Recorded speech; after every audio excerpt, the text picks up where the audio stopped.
Yo, how's it going? Internet really seems to be struggling today. Don't know. Don't know why.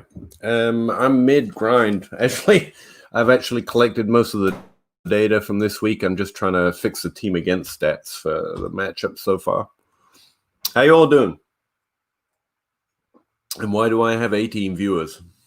That's exceptionally high. Hey, since it's probably the first time for most of you, there's no real subject. I'm not I don't have a specific goal with this. I just end up grinding out the stats from last week, trying to input them into my projection model and work out my weekly database and everything that I put out there. And so I just started turning the stream on. If anyone's got any questions or start sick questions or wants to ask about spreadsheets or chat about the weather, I'm here. Gonna have to turn my music off because I can't stream music while the internet's this bad. But yeah, this is what I collected so far. I've got all of 2020 stats, team stats, positional target shares, and weekly stats, so you can see what the players are doing week to week. I'm actually just trying to collect it's mostly the defensive stats against, how teams are going against the defense and the adjustments we make for that. I forget every week how this spreadsheet works.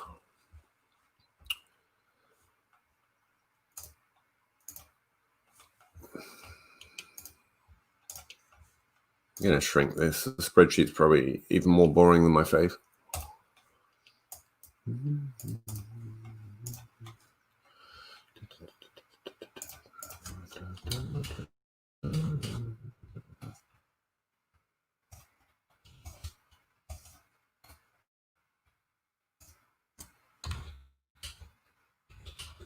Most of this is available in apps on DLF and various places, but I like to collect it myself, man.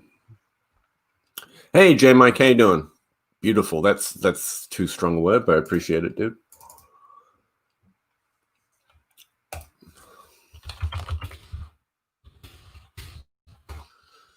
J Mike is watching on Twitch, by the way. I got called out for not being on Periscope when I did that live draft thing by someone who knows about those things, I guess. So I'm meant to be streaming on Periscope right now as well. That might be why my viewer count is exceptionally high. I don't know.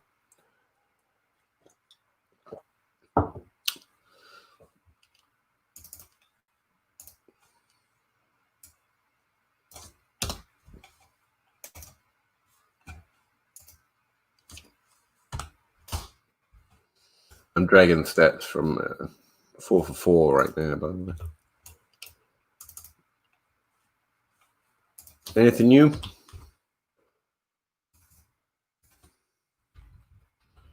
Hoping to have this done, and I was going to concentrate on going through the stats, but I didn't quite get it done before 4 o'clock came along. I'm exceptionally frustrated today, I should point out, if I get necessarily angry. You know, if you have to remove half the engine from the engine block just to fail to be able to move a wrench to take a spark plug out, then I'm pretty sure engineers have got to the point where they're just fucking with us. Man, they're like, you have to pay someone to do this, and we have to lift the engine to do it. Anyway, that's what's got me frustrated.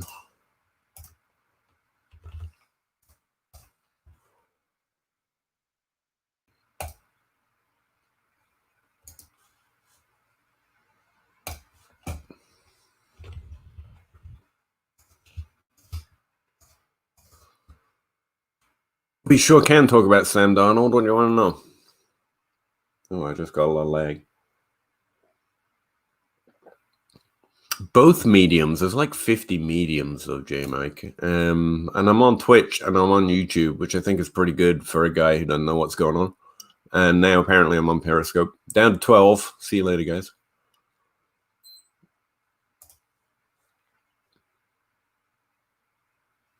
Oh, yeah.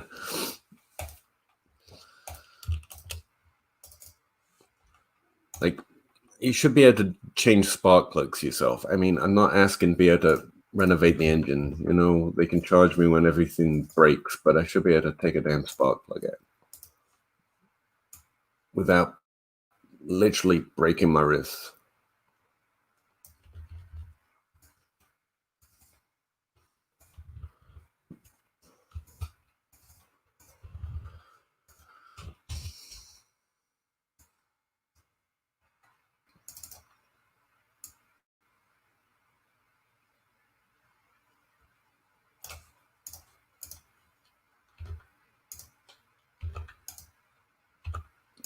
So this sheet takes, well, it does a lot of stuff actually, but it takes the last 5 weeks and target share by position against each defense, and then figures out who's getting over and under average, and then basically works out who's trending up or down in terms of usage, different positions compared to the average for this season over the last 5 weeks.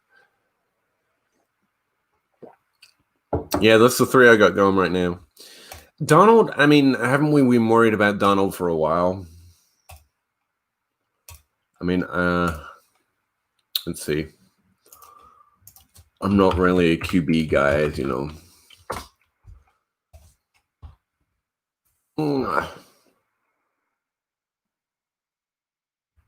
think it was positive with Denzel Mims coming back and getting such a large target share. And he was better when he had Robbie Anderson, right? I mean, you do need some level of talent to do some things, you know. I should really have completion percentage above average or over expected in here, but I don't. So I got driveway dust in the back of my hair from lying under that car. Yeah, I mean, I would hope they fire the coach before they get a new quarterback, but Donald's someone that's really hard to judge. Just he's not been in a fair situation, and frankly, it's just having Gase does not put you in a fair situation. And I mean, I know we go at coaches all the time, but it's very, very clear Adam Gase is a negative on your offense, especially for your quarterback. I just imagine what Peyton Manning could have done, you know?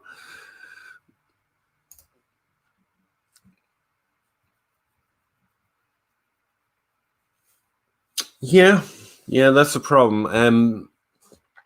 I don't know we know what Donald is yet, just because of the situation he's played in, and he hasn't played a lot. And he's shown promise. So even if they move on, I'm not abandoning ship, but he's clearly not a buy the way everything is. Yeah. It's just, don't run your team through quarterback, man. Don't even try. It's not worth it anyway.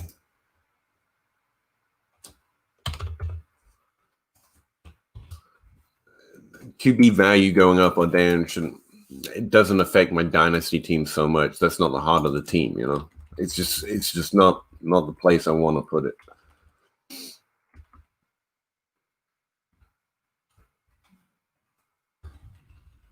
I think I got this working now.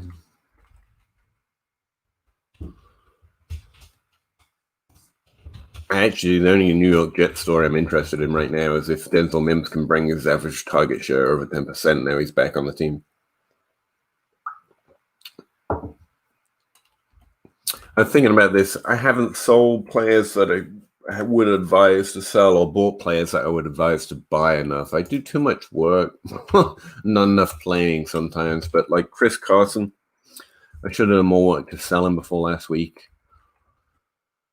I'm gonna have to wait a little bit. I should have done more work to buy Rago, buy Denzel Mims, and a few other players as well. It's not like it's not possible now, but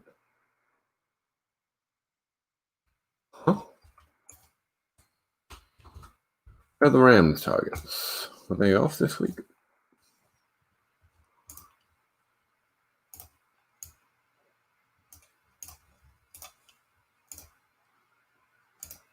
Oh, they yet to play. I forget what the schedule is.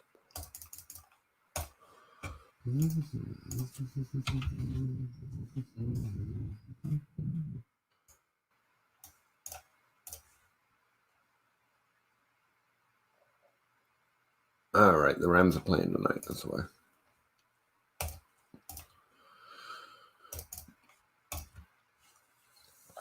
You're the only one talking, Jay. Mike, appreciate it.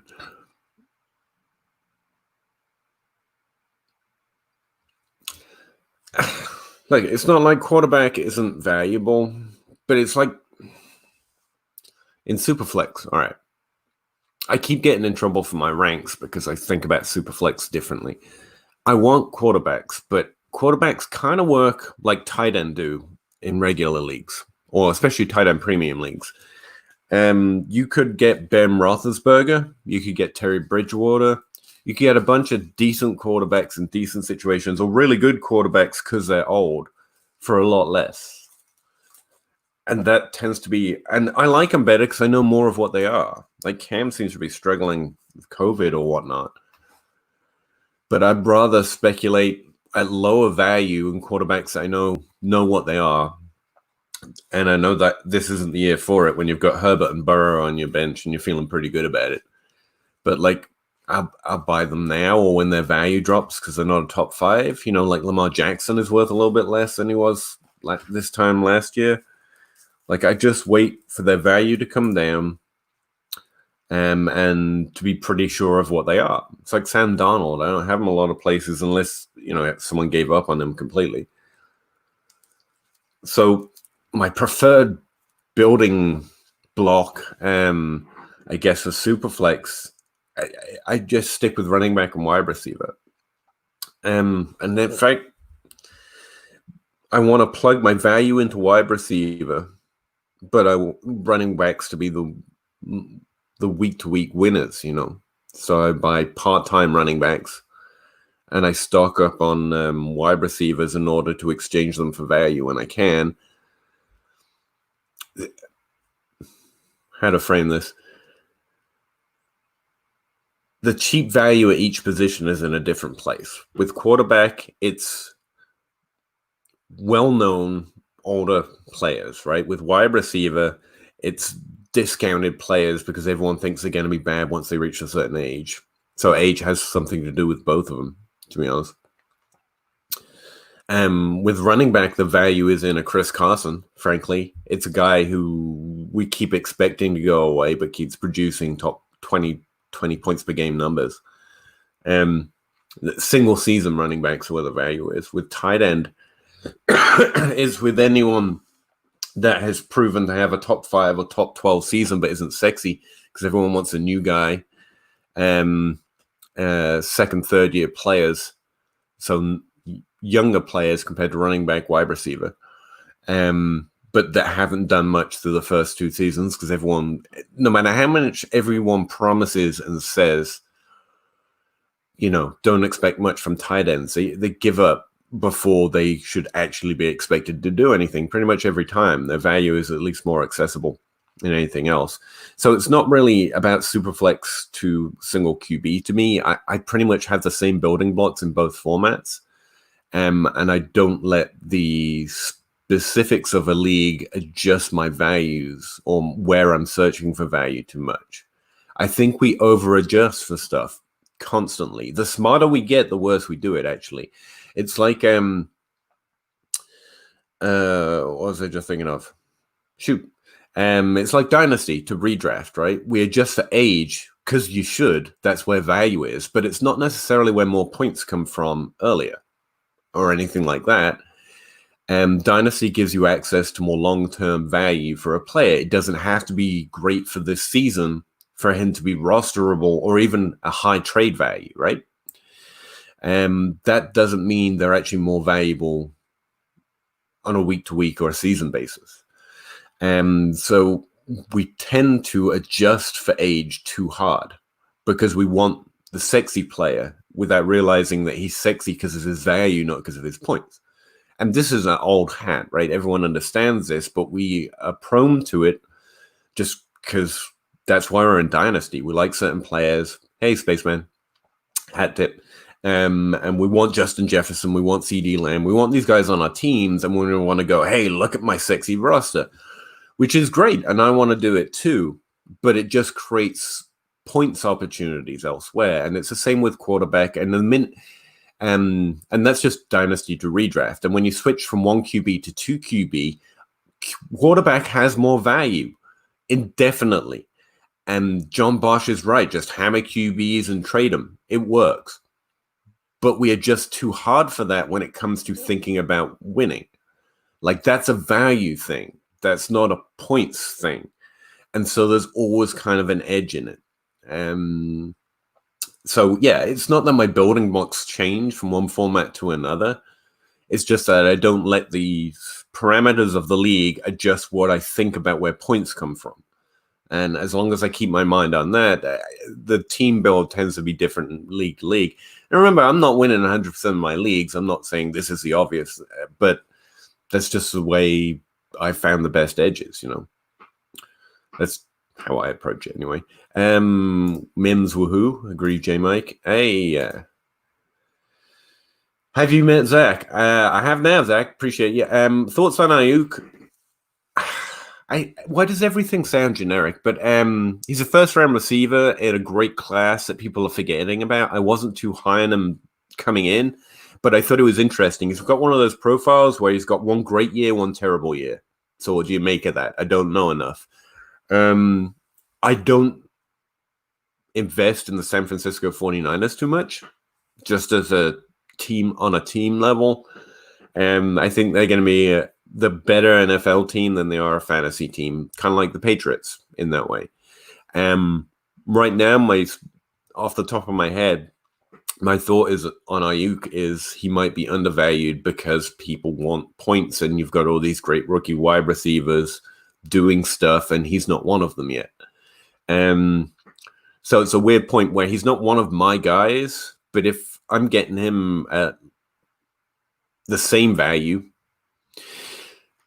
yeah, if I'm getting at the same value was at the start of the season, I'll buy.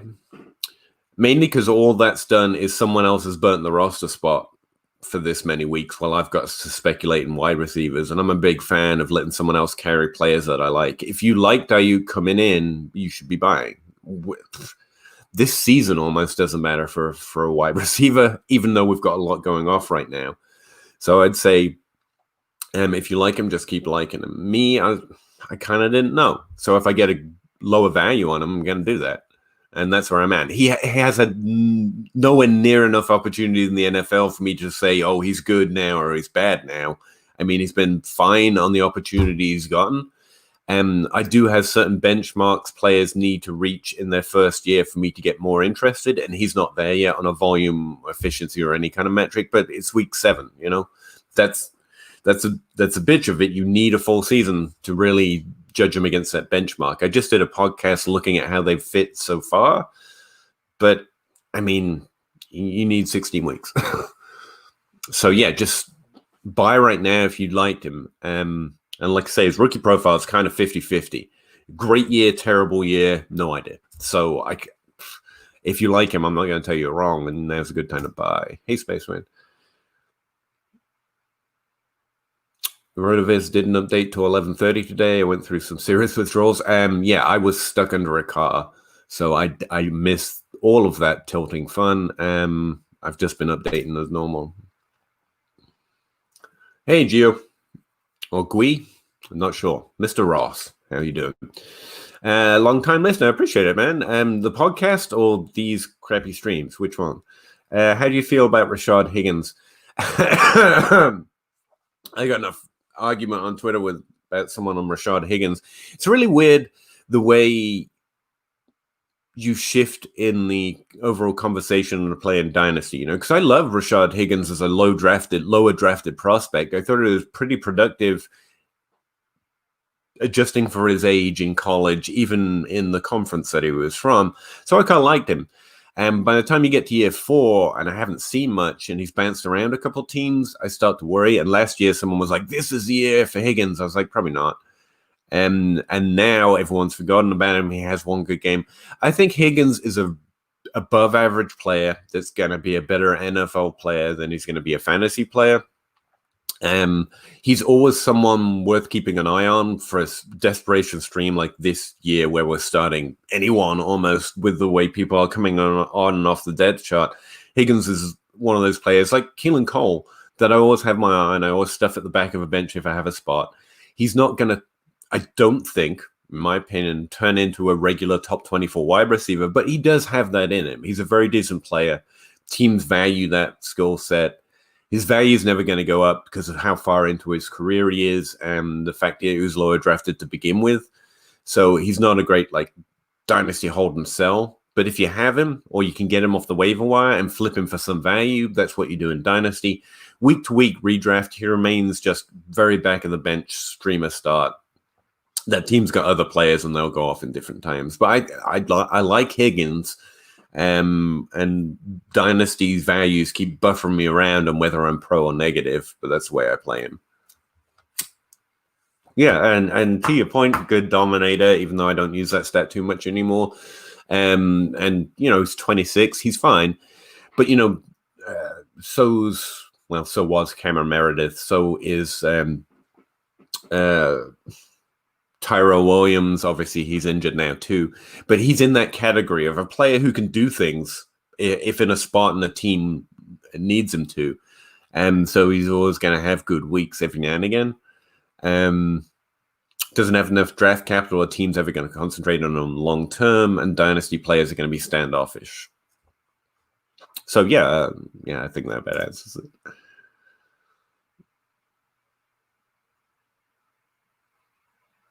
In this point of the season, again, I hate to sound generic, but it depends on where your team is. Like, I've got one team that hasn't won a game this season, and I've been doing a bad job on that team as well.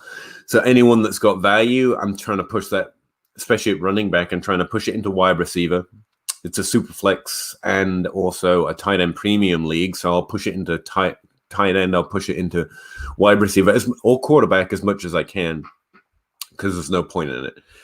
If I'm contending or moving forward, and I'm thinking specifically dynasty here, I'm doing the opposite, right? I'm trying to pick up running backs. So Justin Jackson, but progressively throughout the season in general, I add more and more running backs, whether they're doing anything or not, that I like, because they have decent profiles. I think they can produce in the NFL. The situation's vague, a whole bunch of different reasons.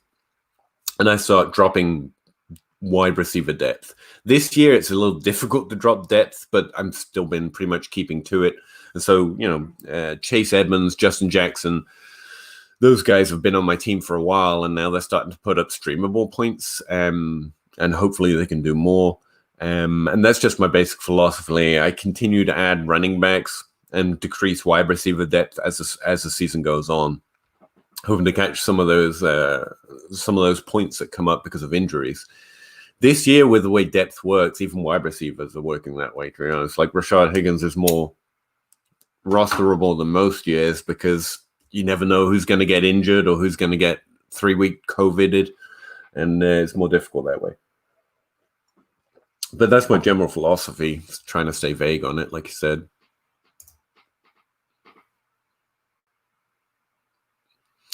Yeah, man, I'm mad. I'm so mad at myself. And looking over it looks fine. It's like 2019. I'm constantly talking about how bad I did in 2019. But in an industry that is pure, look how great I am and all my hits, I get that listening to me, you might think I never get anything right. So I have to mention, like, go look at my rookie board. It's pretty fucking good. I get mad at things that I get wrong that I should have gotten right. I'm actually more excited about things that I get wrong that are really, I don't know why I'm wrong on, because it means I can learn from them. And I was just kind of trying to showcase that. Appreciate you listening, J Mike, always. Hey, Mr. Ross. Mr. Ross works. I appreciate you listening to the podcast. It's meant to be on Google Podcasts, by the way. I've been told by a whole bunch of people that it's not on there anymore. Don't know why. Honestly, don't know why.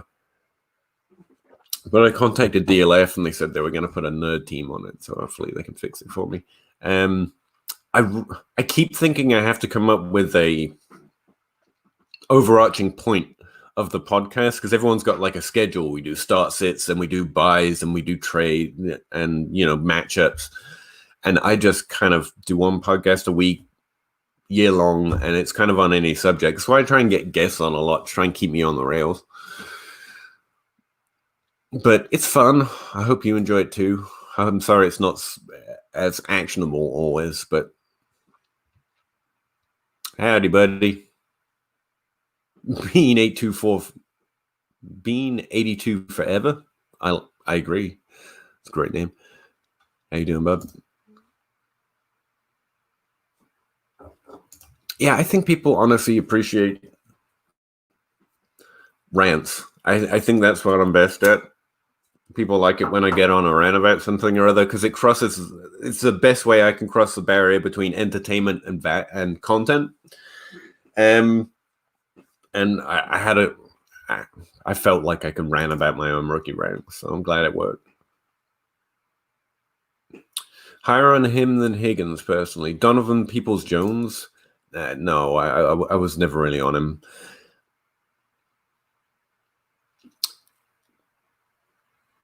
Okay, Donovan Peoples-Jones is who you should keep in mind for when everyone is going to start to tell you that they knew Chase Claypool was good. Why didn't everyone draft Chase Claypool? Because Donovan Peoples-Jones. That's mostly what happens with those guys. And Chase Claypool had some more positive signal, so it's kind of middle of the road on him. Same with Ayuk, frankly. Donovan Peoples-Jones and a lot of players like him, and I don't mean that like I don't know the guy and he's better at football than 99% of people in the entire world are. Let's be very clear. We're talking about the highest level and the biggest field here. But he never really distanced himself in college, and I don't expect that to change now he's on the biggest stage. Not me. I mean, one thing I do miss in my process, because I've only got so many bench spots and I'm normally hunting lower drafted players, frankly. But Donovan Peoples-Jones can put up a big week. So can anyone in the NFL, especially with his physical characteristics. Even Cordero Patterson has had some impressive games, and the value switches, and you can flip him for value like a pick or two in Dynasty. That's worth keeping in mind. I don't typically do that a lot in my leagues because they're my guys or not my guys, and it's not the best way to play or anything. It's just what I find fun. So yeah, he's worth. I mean, if you've got the space and you like him, he's worth keeping because he puts up a good game, a good couple of games, because depth chart issues this year or whatever. You can always get value out of it, and that's something I sometimes forget to mention. Like I say, I don't think either are going to turn into long-time assets this season or season over season for Dynasty. So they're players I would roster to be looking to get out when their value is right. Either way, both of them. And I prefer Higgins. I think he distanced himself from others in college. He's been really decent in the NFL. So, yeah, I'm much higher on Higgins personally. No, I don't really want to become famous, to be honest, but thank you, ER Dark, Rave, that guy. Thank you, that guy.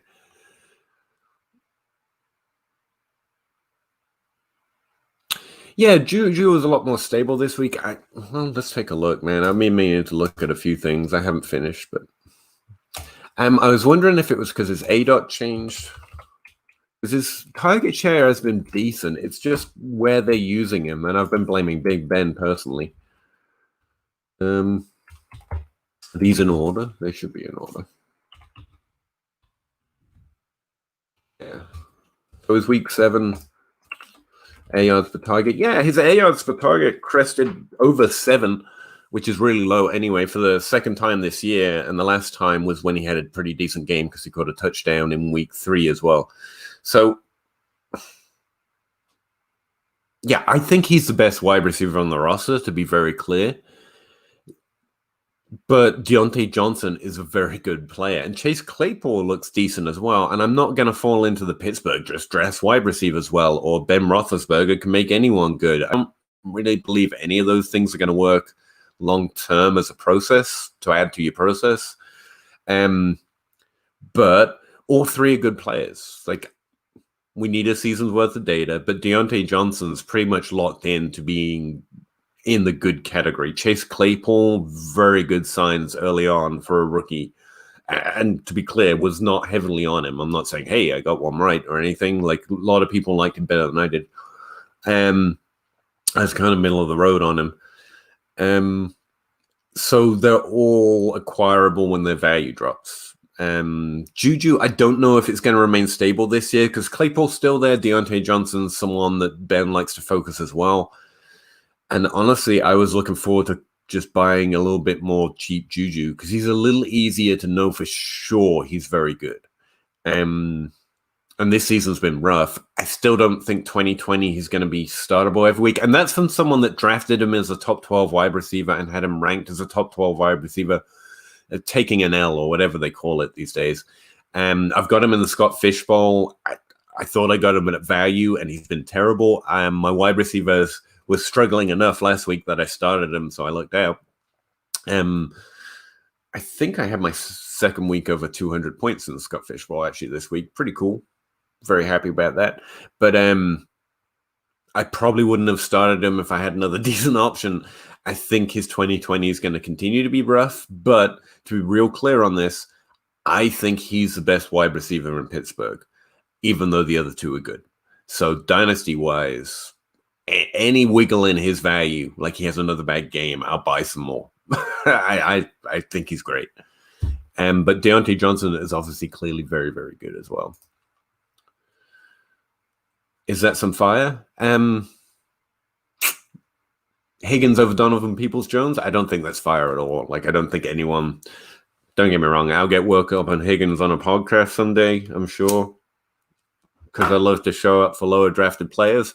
But no, I don't think anyone's going to be too upset that I like Higgins more than Donovan Peoples-Jones. If they are, that's fun, because I'll sell both of them in a heartbeat, to be honest. Yeah, Claypool is an early second-round pick. He's everyone knew, apart from everyone in most drafts, apparently. He was an early third, I think, and I think I had him late third. Like, that's clearly wrong. Already that's wrong because his value is increased. So I'm already wrong. No matter what happens from here, I was at least wrong once on Claypool.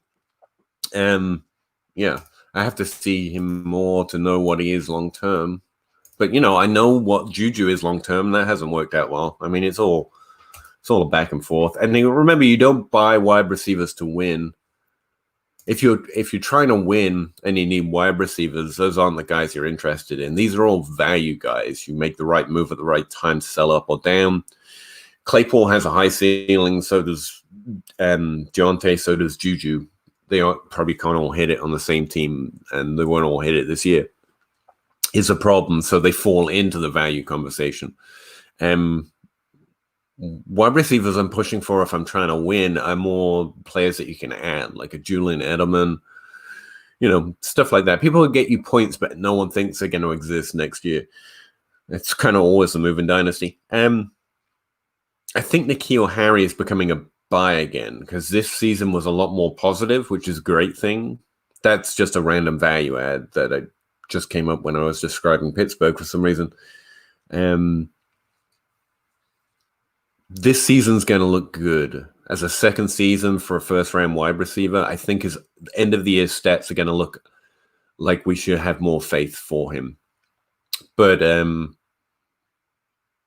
because of his first season, I think he's a top 24 wide receiver, more than a top 12, which is what I thought his potential was. But N'Keal Harry is someone I may start sending offers out because his points haven't been showing up the last few weeks, and this week was no different. I think Juju Smith-Schuster is the best wide receiver as far as we can judge those things in Pittsburgh. As far as who do you need for this season, you need Deontay Johnson. If you want points out of that Pittsburgh wide receiver, I think he's going to be the most stable when healthy and producing great points week over week. Chase Claypool, is probably the best dynasty value right now because he didn't produce last week and we still don't know enough about him, but we've seen something, so he's interesting. Juju would be the best dynasty value, but he just had a good game. Trying to play season to season on a week-to-week basis can be difficult, but yeah. I think Deontay is the best wide receiver in Pittsburgh for this year, and I think he's very good. And if he's on your team in Dynasty, you can feel great about that.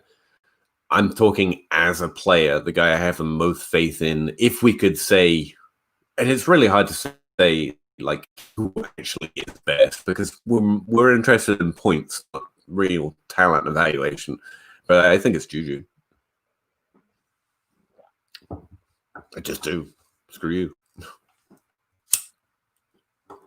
Now, what was I doing before I got stuck talking to you guys about something? Oh, yeah. Adjustment stats. These should mostly be right there.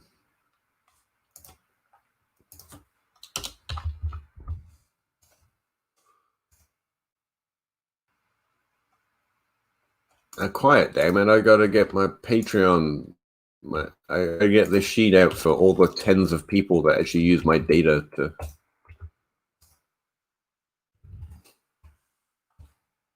Corey Davis, man. Corey Davis season revisited. Whatever. Yeah. Like at the start of it, I was mostly joking. It was just fun to see a guy I was really high on, like a Nicky O'Hara, like a DJ Moore. Corey Davis struggle and then come back and be, you know, what is he now? Top 24 wide receiver when he plays. But to be this consistent, like Tannehill is apparently going to have 2 usable wide receivers. Apparently he was underrated, and that team is underrated.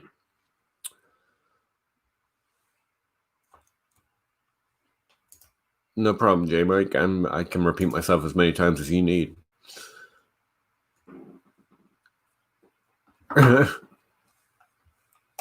Appreciate it, bud.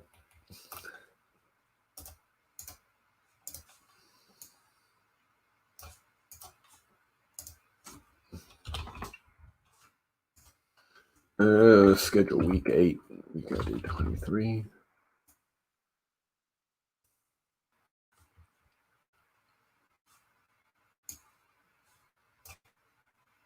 Okay, I think I got this right now.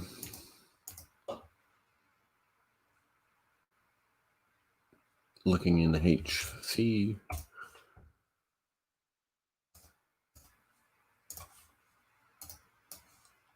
Yeah.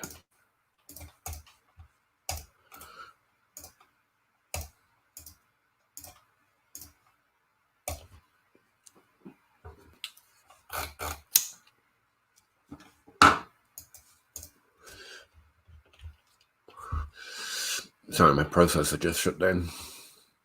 Might take a second.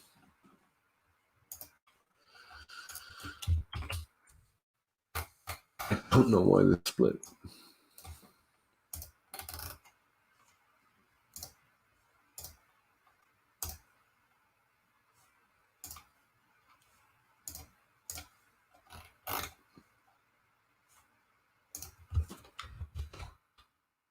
Hang on. No, I did it right. Okay.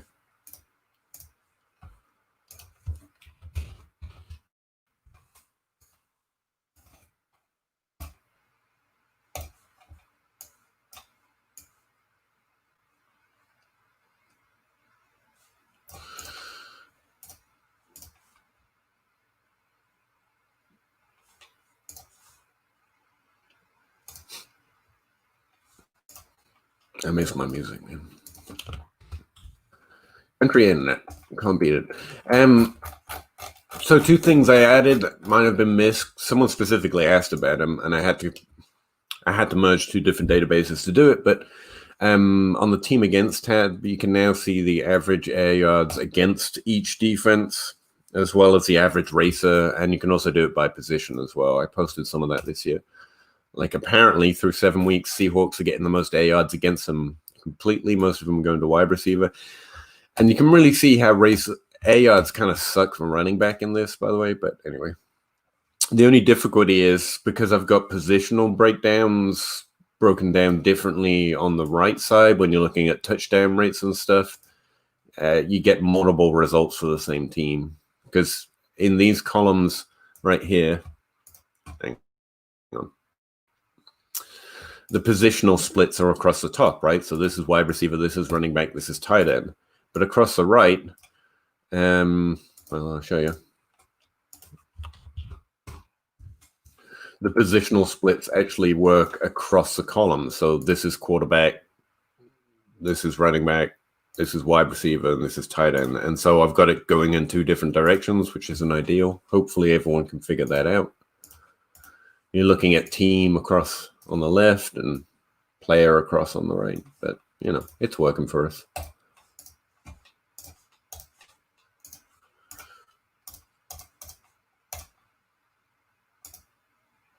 Okay, I think I can upload this now. Oh, no. That's what I forgot to do. Team against tab is inaccurate. I didn't update for week 7 team against stats. Damn it. I have to do that later.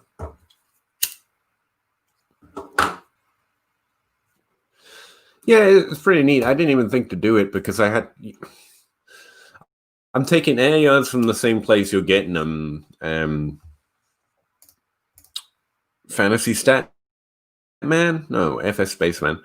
But what I had to do is sum the air yards and average the racer on a week-to-week basis from RotoViz, and then combine it with this target share against sheet, which I'm putting out, which uses 4-for-4 data, which is fine because it's going across the team level, so the player names don't have to be the same. And then I just copy and paste that into a separate tab for my team against sheet. So technically, I'm merging RotoViz and 4-for-4 through the team level to do it, which is pretty neat. It's actually just a copy and paste once I set up, you know, some air yards, an average racer. But I didn't even think to do it to put it in my team against thing because 4-for-4 doesn't have air yards. Oh, something I was going to try and add in is they are tracking red zone usage. I know I was using the DFS last week, and I was like, I should probably include that somewhere too. Now that I can't get it from Pro Football Reference. Sorry about all the lag and the smoothness of the stream issues. I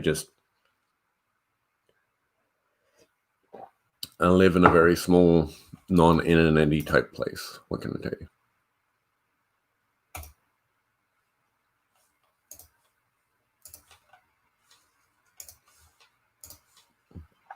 Good enough to have a spreadsheet. Most days. Google Sheets is loading.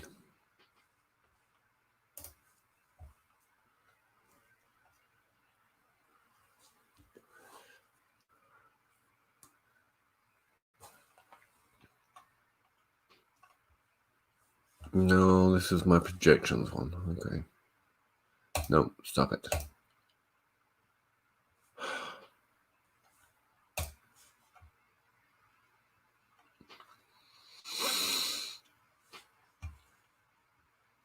Back down 8 viewers. That's more normal.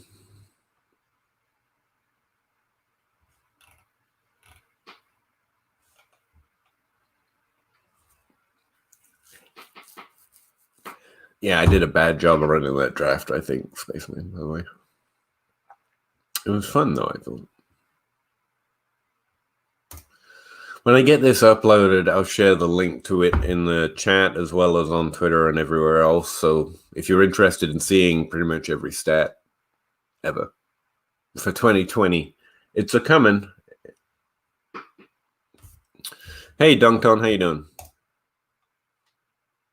My name's not Pat. I assume you're talking to someone else. Appreciate it, though. Where do I value James Robinson in Dynasty? In a startup, You do startup drafts week 7? That's pretty cool. Well, we just did that rookie redraft, and I ended up taking him at the 112 in a rookie draft because no one else wants him. So yeah, I think I value him more than most. I'm just going to upload this. Okay. I can't handle Google Sheets right now. It's shutting everything down. Apparently, it was one too many browsers. So where I have him ranked somewhere. He's a 4th round running back pick, basically. I don't care that he's an undrafted free agent. Just imagine if Jonathan Taylor or Clyde Edwards-Helaire was doing this. Actually, they would probably be 1st round picks. So I think, I think 4th round's fine. No, you're good, man. You can call me whatever you want. I don't care. You don't have to. You can call me Pat. I don't care. It's fine. I was just joking. Dynasty bylaws. I did mention N'Keal Harry earlier. Now his production's falling. His role on that team still isn't. And I've been impressed with him as a second-year wide receiver. We just went through Pittsburgh. Right now, Claypool's a buy. Juju is a hold. But Juju's the one I really want to buy in Dynasty. Deontay Johnson, like all 3 are good. Whichever one is falling in value, that's the one I'm going to buy right now. Well, I think Claypool's good. I don't know yet. I think he is. I'm pretty convinced Deontay's definitely good. And Juju, I think, is the best player on the team. We've only had one good game, but this season, and again, I had him top 12 for this year. Couldn't have been more wrong. What's the lowest you would take for MT on a contender? I'm actually kind of... All right. Dynasty Theory says we should be buying MT right now because it feels like, and I live in a very small bubble in our Dynasty world, which is a very small bubble of the fantasy world, which is a very small bubble of the real world. So take it for what it's worth. All right. Make sure you do your own fact checking here. I appreciate you listening on Periscope, by the way, Sean, because this is my first time streaming on it.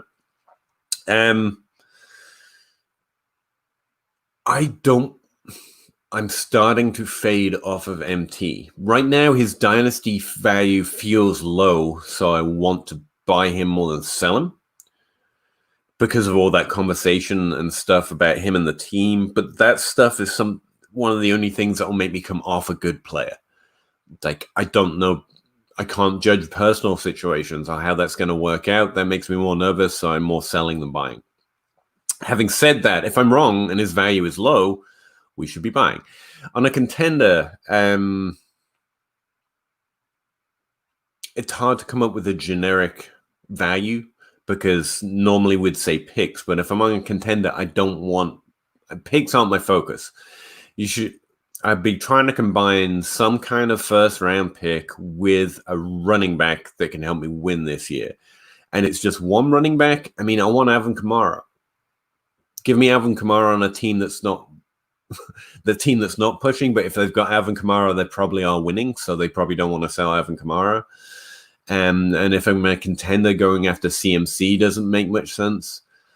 So it's hard to come up with a generic description. But Michael Thomas is worth 2/3 1st round picks, and you're looking for that kind of value. And I want to trade him for that value right now, contender or not. Personal situations make me nervous in Dynasty, where he's changed constantly. So I would be pushing to get a running back.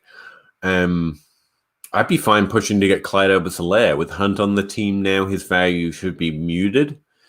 He's providing decent top 24 points and should continue to do that anyway. He's young, he's on a great team, and he's proven to be good in the NFL in that situation. Better than Damian Williams, no matter what Dynasty I have said on that rookie redraft stream we did. So I'd be fine pushing for him, Swift, Jonathan Taylor, someone who can get me running back points this year, plus at least a 1st round pick. Because you've got to get some of that liquid value back if you're going to sell a high value wide receiver like MT. That's as generic as I can make the advice. And outside of that, I have to see individual trades. But yeah, he's worth 2/3 1st round picks in Dynasty. and I want that kind of value for him. You just started Dynasty this year. Welcome in, man. It's a nightmare. No, I'm kidding. Welcome in. Thanks for joining the fun. Do remember, my best piece of Dynasty advice that I've come up with is play it like redraft, but be aware that value exists longer term. That's the difference. Your team can change as much on a year-to-year basis as redraft does, but now it's all on you to churn the roster. That's the difference.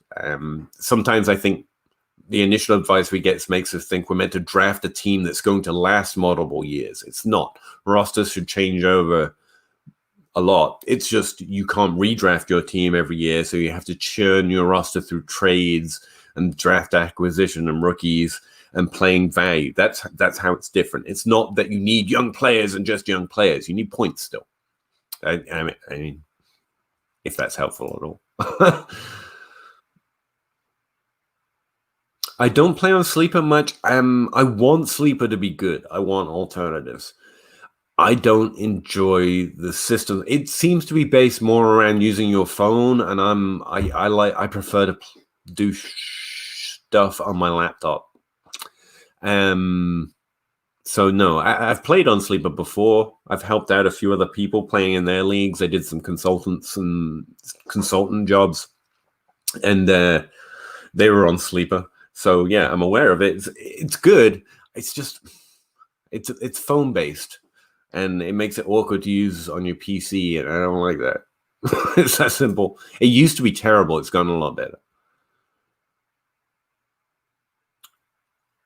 You love the Periscope overlay? Not sure what that is, but I'm glad you like it. It's telling me you're on Twitch, but it's fine.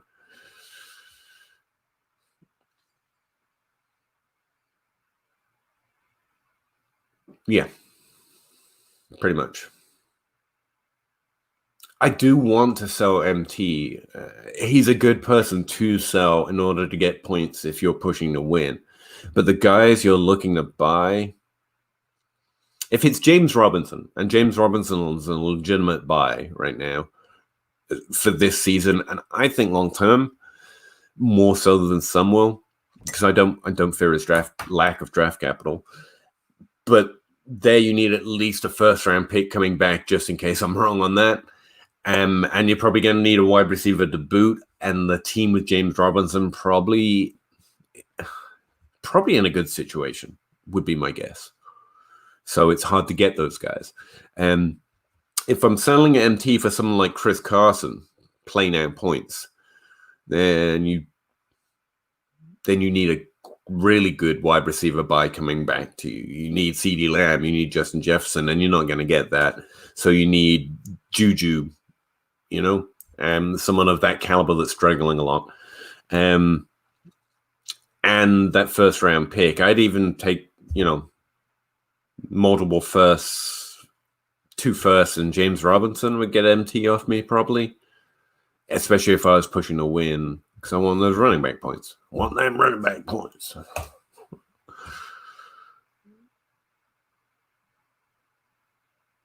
Okay, sell Zeke. Sell Zeke really hard.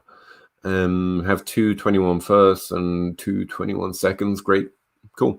Remember, I see picks especially just as value, liquid value that you can spend, but I'm going to be looking to spend them ultimately. What I want to buy is points. So I'm just going to hold picks until they hit max value during rookie season, and then I'll draft them. I love rookies. Let's face it, we all do when we play Dynasty. I'm not a Devy guy. I only do my rookie evaluations like when they declare. So I don't have a strong opinion on the class yet. I'm being told 2021 is awesome, but I get told that every year. So, it's hard to know. But I would, again, it sounds generic, but you stock up first round picks, but it's remembering you're stocking up cash and then you're going to spend it on something, whether it's a rookie or players for next year when rookie season comes along. But that's the way I view picks. They're just cash. I wouldn't go as far as to call it advice, Sean. Like, I'm happy to share an opinion. You should know that I don't think I know more than you or anything, but sometimes it helps to talk it out, and that's why I like talking about it. That's how I would play it, but I don't win everything. I'm ranked 219th in the Scott Fish Bowl. That's about my strongest claim to being better than anyone else. But I do I hope offering an opinion helps. I really appreciate you talking, man. It's seriously fun.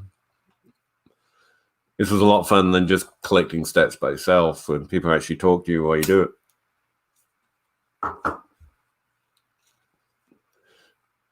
Yeah, it's not so good on the web. And as an alternative, I don't want it just to be my fantasy league. And Flea Flicker's decent.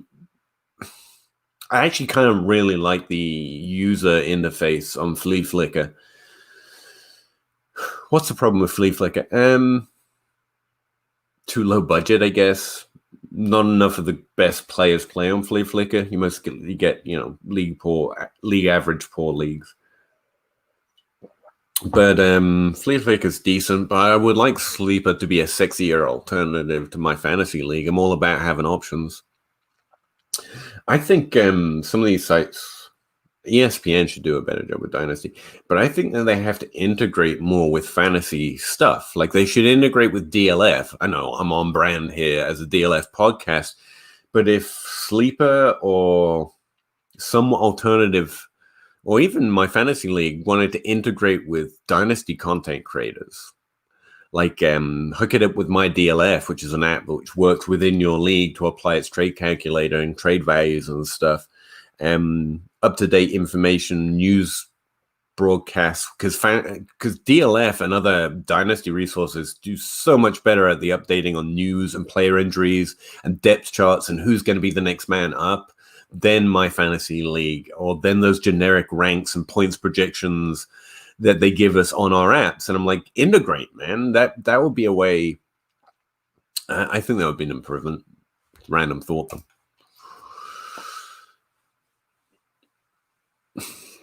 I don't know. It's hard to predict timing.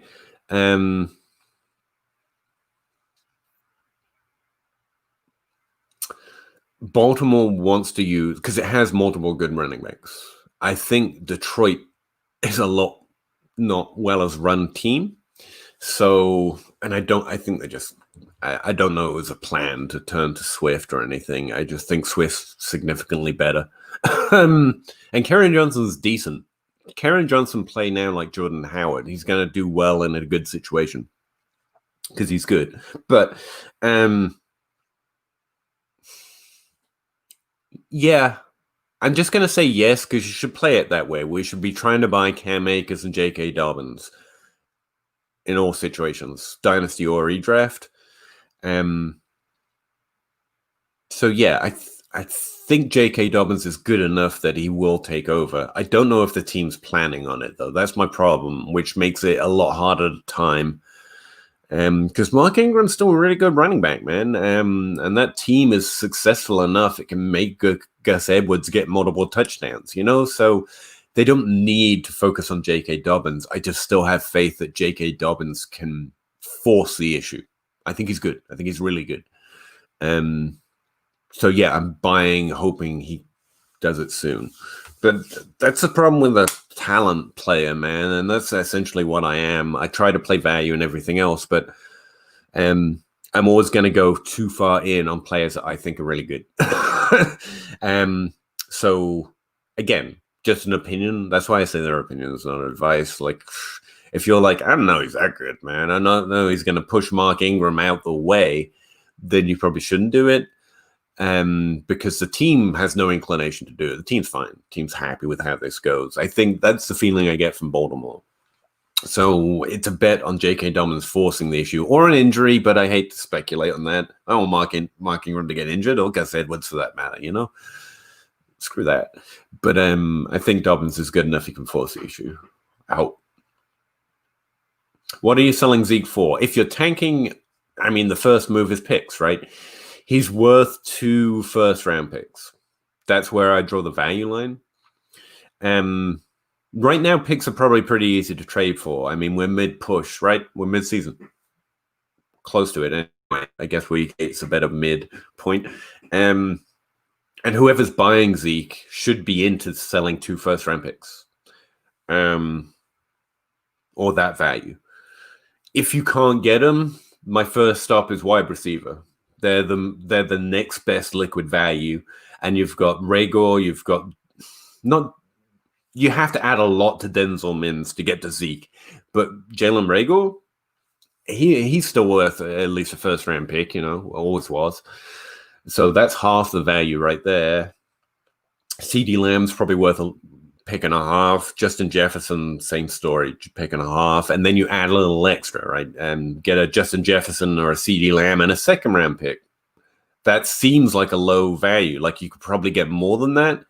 But that, like, if I can get one of those 2 players who I'm really high on, and then the next best thing to liquid cash, like 2 picks, that's where I'm going. And whoever has Lamb and Jefferson on their team, they could be in a winning or a losing situation. So those 2 players may be available. And, you got to go look at the teams in your league. That's the best generic idea. Those are literally the players and the value I'd go looking for initially. And then I'd see where the teams are in my league, try and figure out the best decision from there, and send multiple offers. Like hit up the whoever's first, second, and third in both divisions, hit them each up with a trade a little over what you want, obviously, just basic trade theory, and talk to them. Don't just send blind offers. The trade comments, that's normally where I talk because most people in my leagues know me. I know them pretty well. Depending on how well you know your league mates, you might have other ways of contacting them. And I would send them messages being like, hey, look, I stink at this. I'm obviously losing. I've got Zeke. Do you want some points? Yeah. And then listen to the Trade Addicts podcast. And yes, it's a DLF podcast, but I'd recommend it even if it wasn't. And what is it? Trade Calculator podcast is a good one too, and they're not DLF. And go ask those guys because, Dynasty Outhouse, Brian Ha, they're much better at trading and value than I'll ever be. John Bosch, he's not on a particular trade podcast, but I ask him about value constantly. I think he's got one of the best minds for what a player is and what you should try and get for a player. I really do.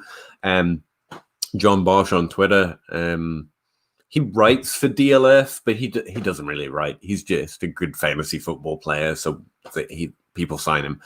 It's like, say you're from DLF.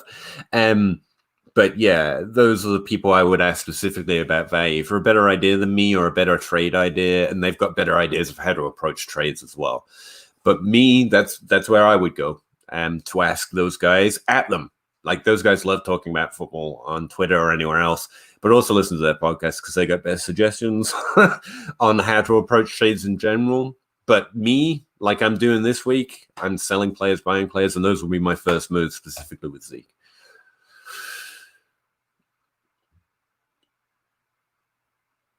Yeah, right. That's one of the problems with every year being a great class. We don't know who's going to stay in. We don't know who's going to come out until they literally declare. I will say, as much shade as I like to throw at the Devy community, and I love throwing shade at Ray GQ. He's a big Devy guy. If you don't know him, @_Ray GQ. He's fantastic at it. But they're normally pretty on the ball. It's hard. I mean, they were right. I mean, I will argue that 2020 wasn't the class they said it was because Cam Akers over CeeDee Lamb, really, or Justin Jefferson. But let's face it, all these players have been good. It is an incredibly strong class. And I will never say this in person or on a podcast. The 3 years of hype for this class was justified in a way. I mean, this many good wide receivers and decent running backs, that's rare. Pretty rare. So they were kind of right. I will never admit that. But yeah, Ray GQ, Travis on Twitter as well. He's not with DLF anymore, is he? He went to RotoViz. But yeah, Travis May, he's always locked in on Devy as well. And they seem to be pretty high in 2021. So I'll play the margin of maybe it's not good, but by and large, they're right. 2021 is probably a good class. I have heard, interesting enough, 2022, and that's 2 years out. So imagine how little we know about that class. They're not saying the same things. It might be a lower class, and that's all with a caveat. Like DeAndre Hopkins came from a bad class. We thought it before, we think it after. That was not a good class. DeAndre Hopkins, Keenan Allen, some of the best players come from bad classes, right? And so I try and play at that edge in Dynasty as well. But just in terms of pick value, if it's a class that the Devy people love, and 2021 is, that means that liquid cash is just going to be a little bit more valuable, like it was this year, frankly. So, and again, I'm going to think of picks as cash until I find players that I love in this class, which is only going to happen after they declare. So right now they're just cash, and 2020 is where I want that cash, because it's got like an inflation, 2021, because it's got an inflation value on it, because the Devy community loves it. With me, I don't know. I'm trying not to sign up to too many leagues, to be honest. I've managed to whittle it down to about 6. And Scott Fishbowl, and some redraft leagues that John Bosch runs for charity every year. I'll play with anyone, though. To be honest with you, I might pick up another league, and if I do, I'll try and tweet out or send out information on Patreon. I don't know. I'm not planning to add a league. That's the only problem right now. But if a spot becomes available and we're looking for someone to fill it, I'll always send out the information. So keep looking at it there. I tell you what, I don't know if they're going to add any more, but a good place to get in good leagues with people that I really enjoy playing with is the Trade Addicts leagues. Now, in my Trade Addict League, I suck because I just kind of went nuts on trades and trying to experiment, get better at trading, and that's what the title of the leagues are. But Dynasty Outhouse, Brian Haas, Zach Reed, J Mike, who was in here talking to me earlier, like that's the type of people you run into in those leagues, because Brian and Dynasty Outhouse are really popular, as they should be. Ray Orgas, yeah. I think he's in a Trade Addicts league. So you get in a really good league with people that I play with a lot, and I might end up in it too, I guess. So I'd keep an eye out for them opening up a new one, or whenever they get an open spot because someone drops out. Highly recommend those leagues. If you're just looking for a good league, Scott Fish has literally got a list of available teams. If you probably know that. I mean, he's one of the most famous people in our thing. So, but yeah, anyone can sign up for them. They're normally pay leagues, but some of them aren't that bad. I'm not going to spend $50 on a league. Then $25 leagues, or less. I'm playing for fun, not money. That's not even I'm too poor, although I am. That's just because I don't want the money to be the thing. I want it to pay my league dues if I win, and I'm happy with that. I'm not trying to profit off it. Mostly it's just in leagues with people that I enjoy talking with, shit talking with, and that's the Trade Addicts leagues for me. They're a really good staple of it as well. I always forget his old gas thing. I only listened to Ray's Devy stuff during draft season, and so I always forget. But yeah, I heard him he was on the Open Bar last week as well. Because he's big into Dynasty as well. He's not just a Devy guy. So yeah, but he would be the first person I would follow and listen to if I was interested in knowing about a class. Actually, it would be a two-way tie. It's Ray and Travis May, and I've got running fights with Travis May because I really like upsetting him. It's just one of those people that I find it really fun to argue with because he's got thick skin. We can disagree and shout at each other and still like each other. And actually, that's really weird that people aren't like that these days. But Travis is great at it. I mean, don't go shout at him or nothing because he's a really smart player and really, really giving of his time and his information. But those two guys really know their stuff. Don't tell them I said so when it comes to the incoming classes. So if you do nothing else with Devy, even I know what Travis and Ray think, and I pay no attention to Devy whatsoever. There are many others, but those are my two that and I follow a bunch of others as well. But those are the two places I check for like a reality check on a class. I still think they love every class no matter what. Like, that seems weird. Appreciate it, Beanie. Happy to do it, man. I just enjoyed the conversation. But yeah, Travis and Ray, man, they'll let me know, I guess. I like to give them crap, but it's not like either of those two guys were high in the 2015 class or the 2016 class or the 2017 class, which were the bad classes, right? Especially at wide receiver. I'm going to try and upload that spreadsheet again, so I'm sorry if the quality of my stream falls down again. But I want to share it with everyone.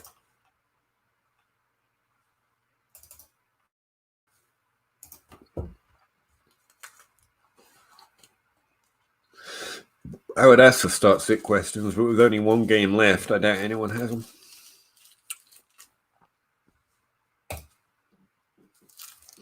Anyone else hate YouTube music? Not YouTube music, but the fact that Google Music has moved to YouTube. I kind of hate that app.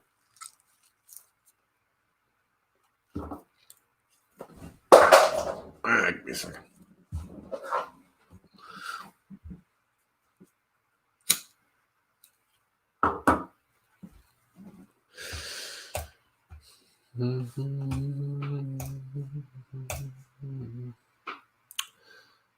I have the screen over here so you know I'm actually working on something, not just ignoring you. J-Mike, did you leave? You said you were at work, so I assume you got called away.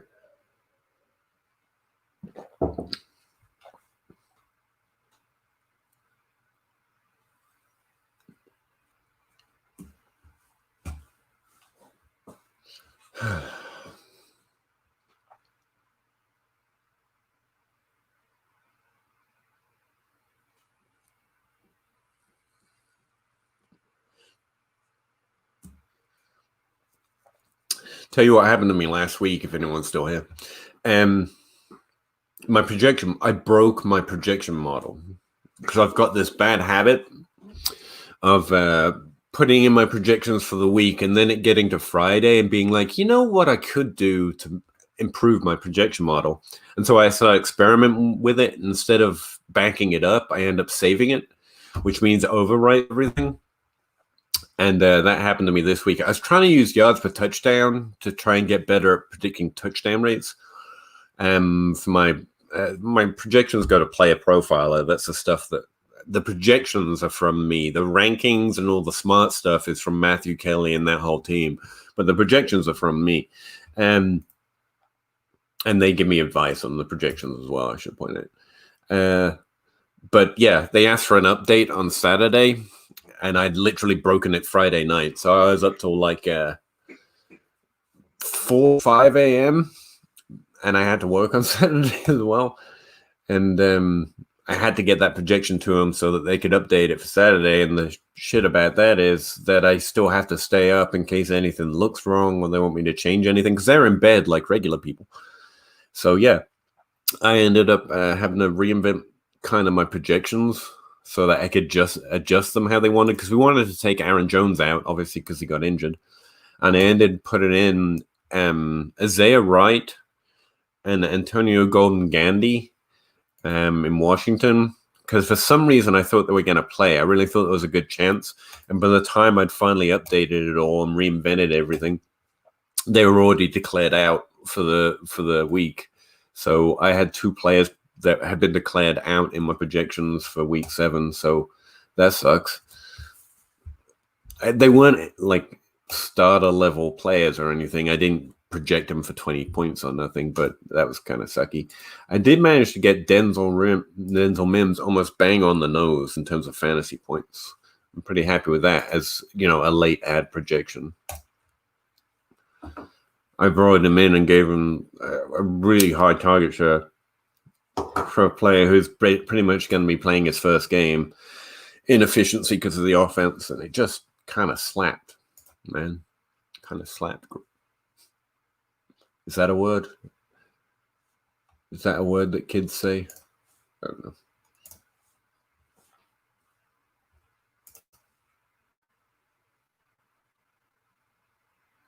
I appreciate it, Bean.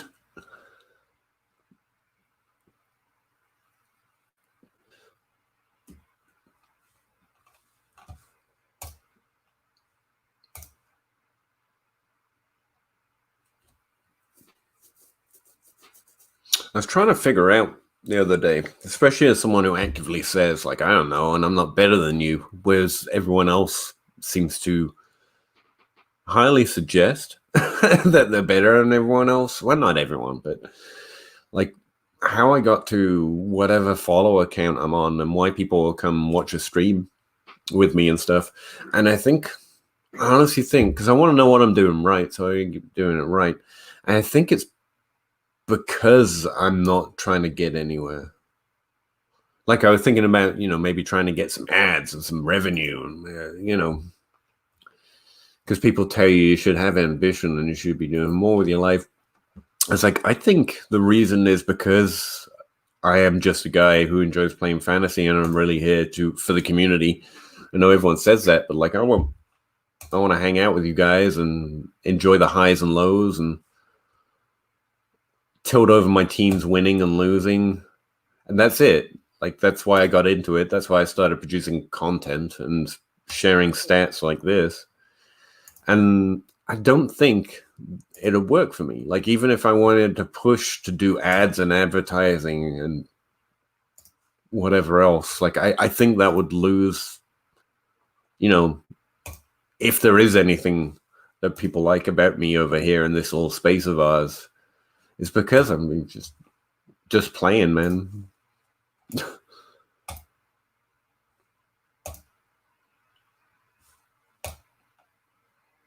Or maybe it's because they just love nerds. I don't know.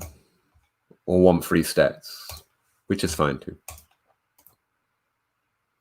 I tried to get myself in the mindset of like, come on, you gotta tell people why you're good and buy it. I just couldn't. I was like, who thinks like this?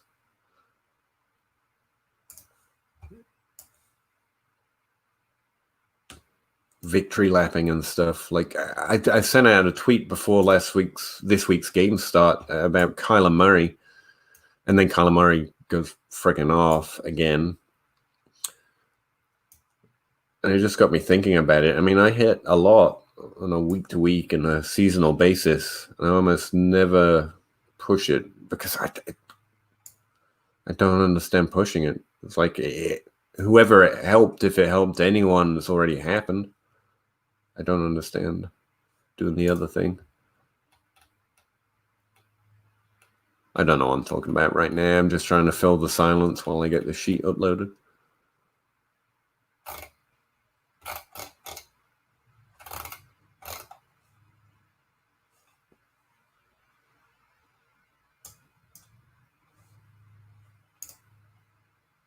Okay.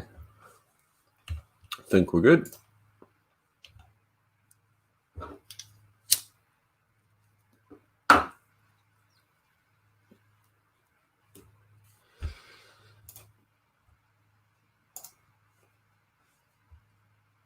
That's what got me thinking about it. I only got one person signing up for my DraftKings contest. Like, I figured people like to hate me, maybe. And so they'd like beating me in, because it's pretty easy to beat me, in daily fantasy football. And like only one guy every week. I just run 5 single dollar contests. It's just fun to kick my ass, That's what I figured. And apparently that's not part of it, and that got me thinking about it, I guess. Okay, I'm sharing this thing. This is a link to the sheet with all the data that I just collected. It's got to be updated for tonight's game, and I'll do that tomorrow, but I update the same link. It's the same link every week.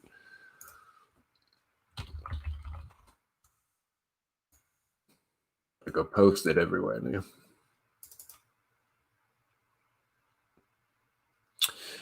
Hey, Terrence, how you doing, bud? Yeah, it has been a long time, man. Appreciate you coming back. Well, appreciate seeing you again, man. I've been doing pretty well. A little house crazy, a little overworked, a little annoyed at car manufacturers and how difficult they make some spark plugs to access. Living the dream, really.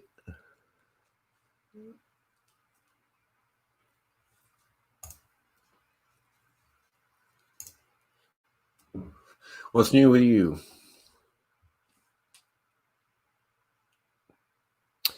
Actually, I was looking up my Scott Fishbowl rank the other day. That's why I know I'm 219th, because I got that over 200 game because I had Tyler Lockett and Kyler Murray, right? That's how you do that. And I was so happy to be 219th. I'm not even going to get close to winning. I don't even know if I make the playoffs, but like I want to show up a little bit. Like I was just talking about, I'm just a guy. I'm not better than anyone else, but every now and again, it would be nice to say, hey, look, I'm not terrible. I mean, I did okay in this large competition. That would be nice to say. And so far, I think I did pretty good. I kind of focused a little more than I have the last 2 years. And I think it came out pretty well.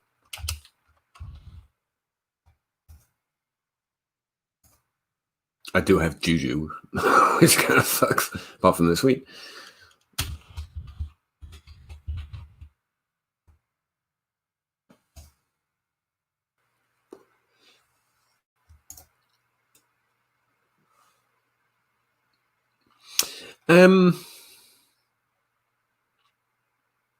Good question. I'm doing okay. I'd say okay. It's not my I'm not winning every league. Let's see. I got 5 dynasty leagues that I really look at. I think I'm in another couple that I don't even look at. One of them, I'm the worst team in the league, but I knew that coming into the season. I've been trying to trade Chris Carson. I had Dak, and obviously he's injured, but I wouldn't be in contention even with Dak, to be honest. Cam Newton.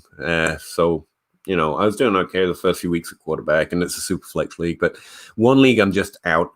I would say I'm doing badly in that league because I'm failing to flip players for value. Like I have Chase Claypool, I have Dak, I have Cam, I have Chris Carson, and on a team that can't win, I really should have traded them by now. So I'm doing bad in that league because I haven't flipped for value well enough.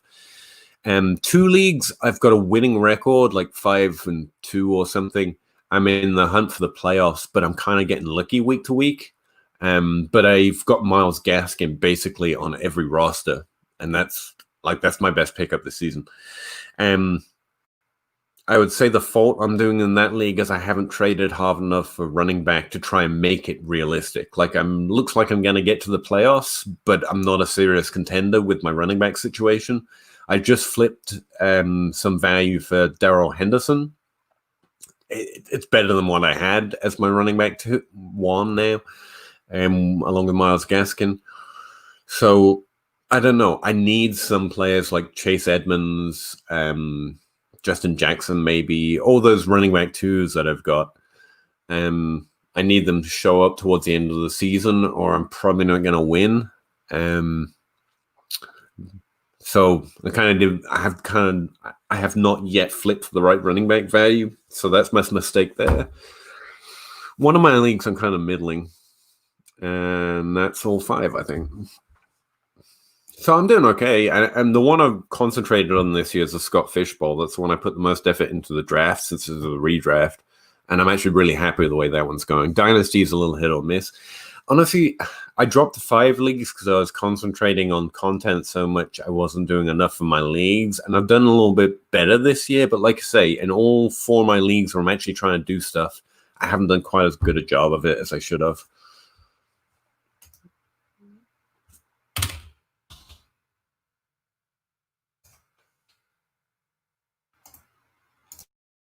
So I still think I'm under concentrating. Like the last 2 waiver wire runs, I don't think I submitted bids. And it's not because I'm so busy or whatever. It's just I'm so much more interested in talking to you guys or writing my target share article or, researching these stats that is just not doing good enough job. So at this point, it's not my volume of leagues even. It's just got to focus up,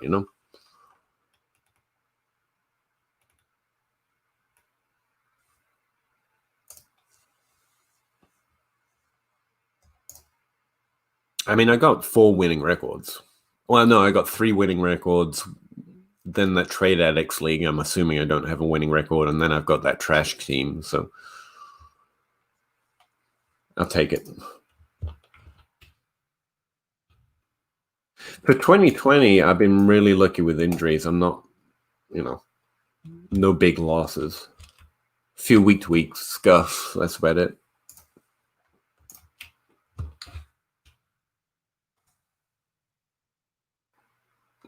I don't know how I ended up. Seriously, he's one of the best pickups this year. Never gets mentioned. And I picked him up after the waivers ran in one league and for almost no bid. And I've started him every week this season. Like, that's such a hard hit for me. And I've got no idea how everyone let me get it. No idea. Everyone spent so much those first few weeks, and I just got Myles Gaskin for nothing.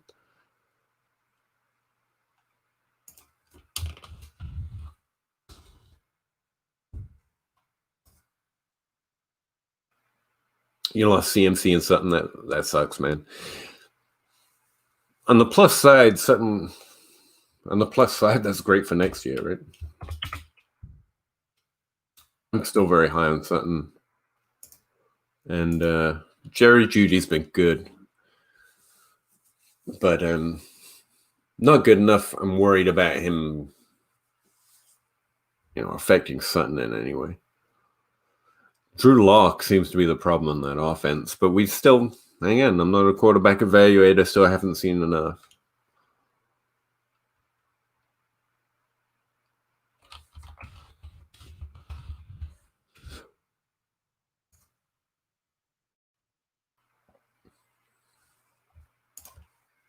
CMC is a hard blow, man. Running backs, even the most wide receiver-ish running back in the league is, it's rough. Sutton's, Gaskins, he's a 2020 play. You got to assume the team brings in competition and he gets less this. He doesn't have the draft capital to fend it off. And 2021 is meant to be a good class again.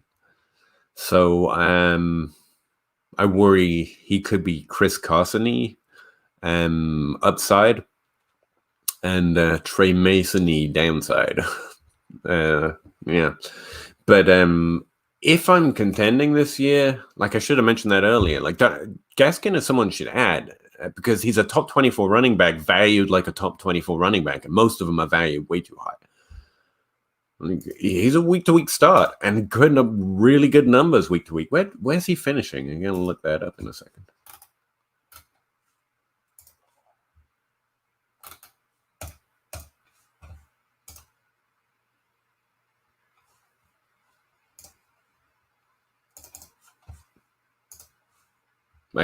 Like no regrets, man. That start Myles Gaskin any week. And that's not just because he was free.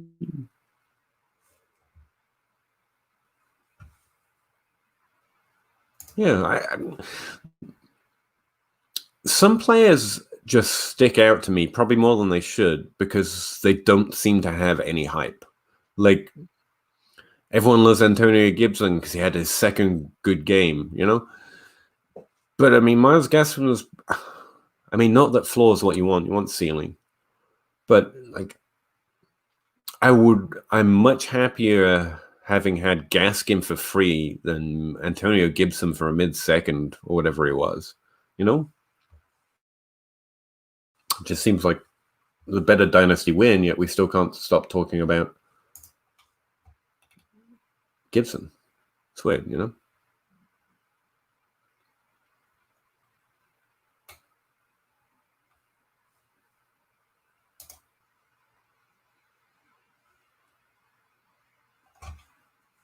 I might be exaggerating it, but it just feels like Gaskin's one of the good things that has happened this season, considering all the on-off. Let's look at his position rank. Not team position rank, idiot. Points per game overall. Let's go overall first. I'd be surprised if he's not a top 24 fella. Yeah, it's running back 19 on the season. I mean, how much did we pay for Drake or Jonathan Taylor or Antonio Gibson, who's marginally above him? How about points per game? 23 points per game. Ranked 23rd in points per game.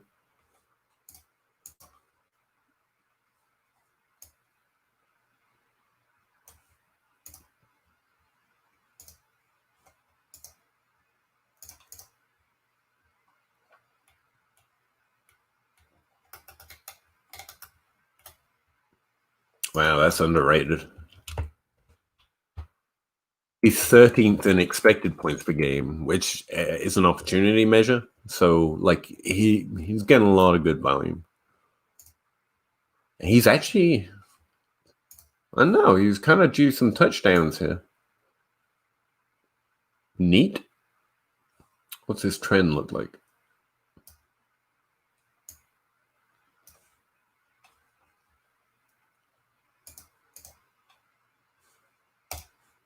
I need the weekly stats for that, I think.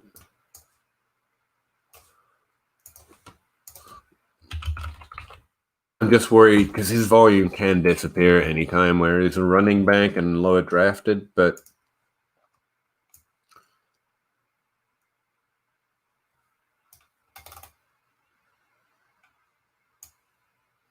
no, his usage has been solid over the last few weeks.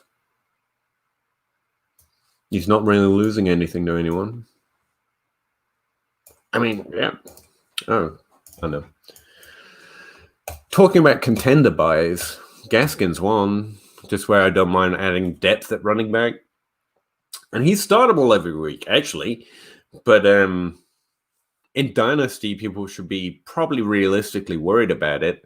And where we know running back injuries happen constantly, you can basically buy Gaskin for what, a handcuff costs right now, right? Surely. Like a second-round pick can get you Gaskin. Second-round pick can get you Chase Edmonds.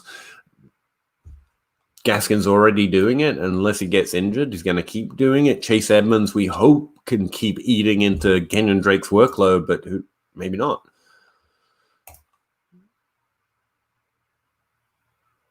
No problem, Terence. I'm sharing it every week. It's what I use to write my target share article every week, and I add columns for myself because I want to look at specific stats and stuff. But yeah, FF Spaceman, he was in the chat earlier at _FF Spaceman. He's producing a similar database, just if you want one to compare, and he calculates his own things as well. I just mostly collect and then evaluate. Another good free database. Free databases are the best, man.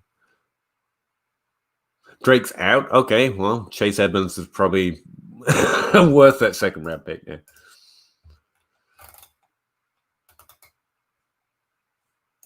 But like Gaskin, I have buy both, right? But why not?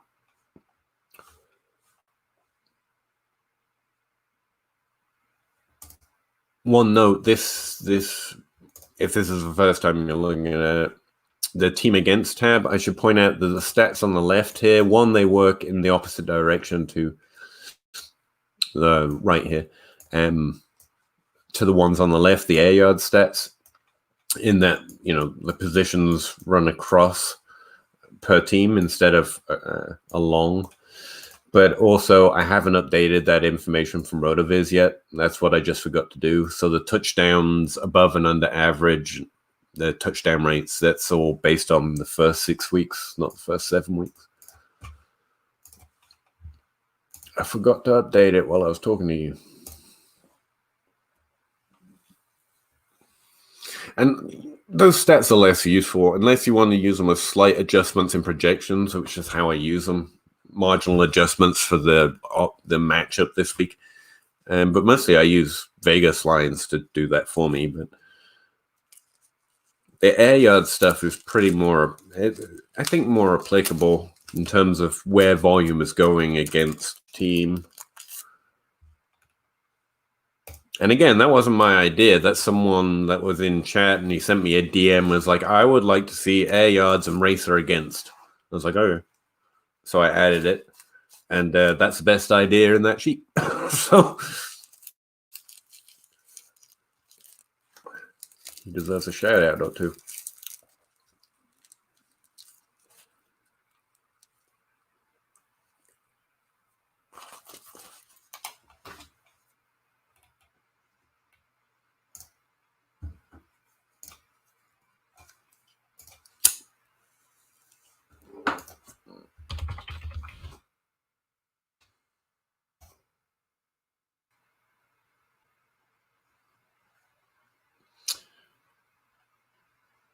that I focus on? It's a good question because I know there's a lot of stuff in there, and people ask me all the time, like, I didn't want all this. I just want to know what I need to know. But I just use it to understand what's going on. So let me see. On a player basis, what you should look at is expected points.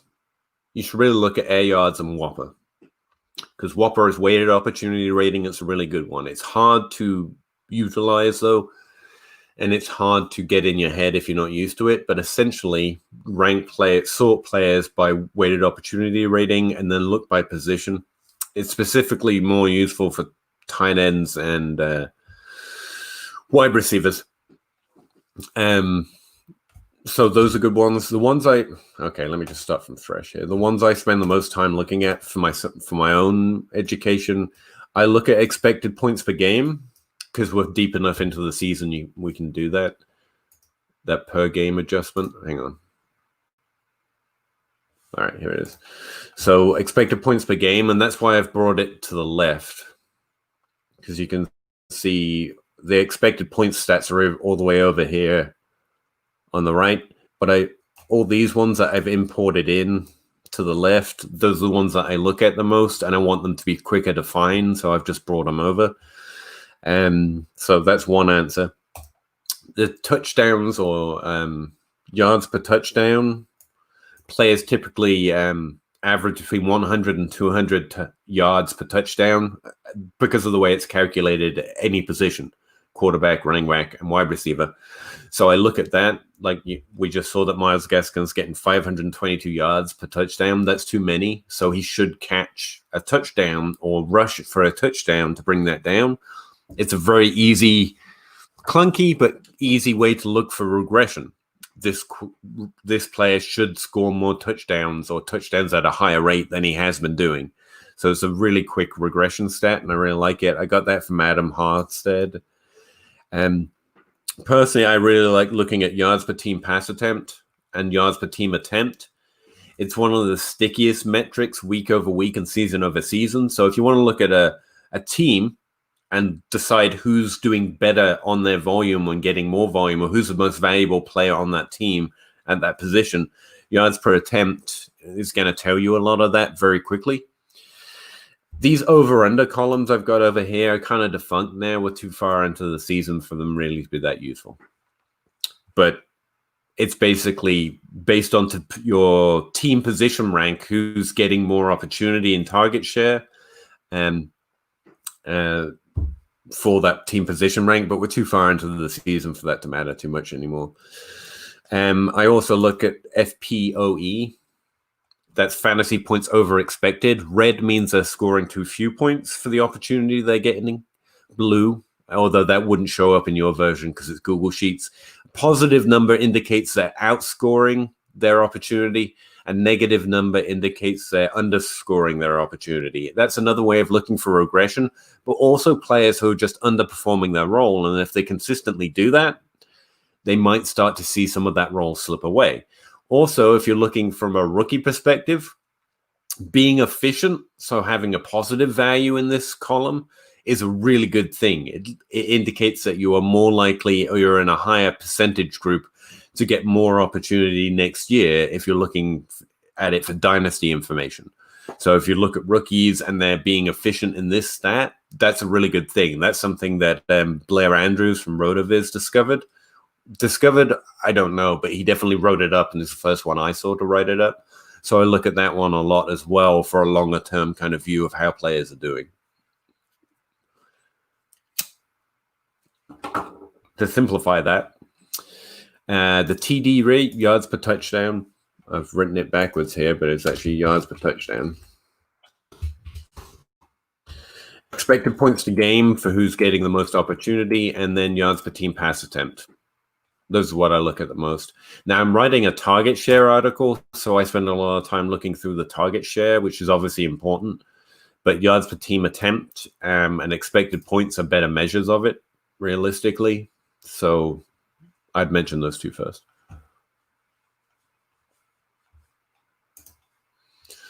Boyd and Higgins right now. I am really excited about T. Higgins in Dynasty. And he's honestly I know this week was good, right? He's startable every week, if you didn't know that already, which is really impressive, but kind of a feature of this class. It's really impressive for a rookie, which is why I'm really excited in Dynasty, especially since I don't see a way that T. Higgins climbs over Jefferson, Lamb, even Jerry Jeudy, and like my value of him is raised. I want Higgins over Jeudy now. I was kind of low on Higgins on Jeudy though, so that's probably doesn't mean much. I wasn't low, but like he was my 5 in the class, you know. But now it goes Justin Jefferson, CeeDee Lamb, kind of as joint 1-2. Then it goes T. Higgins, then Jalen Reagor, because I still believe, and then Jerry Jeudy. So like Higgins has raised a lot for me, so I'm really excited. Boyd is what Boyd is. He's an incredibly good player that everyone underrated in his draft class, and then we bought cheap because he struggled to break out until year 3. He's going to keep being this really good top 24 wide receiver. He's someone I want on my dynasty team, but people keep trying to project him higher than that, and so I haven't been buying for a while. But like, I love Tyler Boyd. He's a phenomenal producer in college, great producer in the NFL. What more do you want? Well, you shouldn't want more because that'll push his value up too high. But this is what Boyd is. He's great. But he's top 24, not top 12. And that's not shade. That's great. That's what we want. We want players at that value with that production. And he's not got a Calvin Ridley ceiling. Calvin Ridley's got a higher ceiling, in other words. So yeah. But Higgins is really exciting in Dynasty, where people still seem to be overlooking him a little bit. Will he, though? Chris Carson? No, I hear a lot of Chris Carson missing time talk, and it never happens. I'm mostly joking. Mild foot sprains, slightly more serious. But yeah, I mean, I've had DJ Dallas on a few, again, where I continuously acquire running backs as weeks, and not the running backs at the top of the list every week because they just got opportunity on those waiver wire lists. Just all depth running backs. And DJ Dallas has a decent rookie profile in a team that still loves to run, don't forget. So yeah, I actually have him in a few places. Dallas would be my hang on. Didn't I hear Dallas got injured? I thought DJ Dallas got injured too.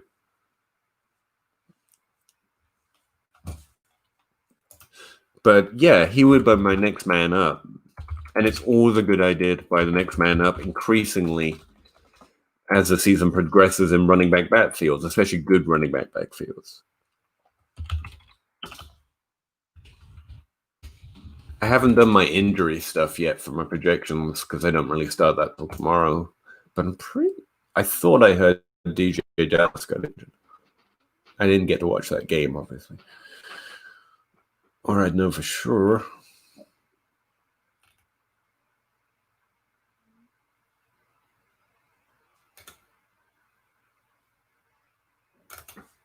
Carlos Hyde.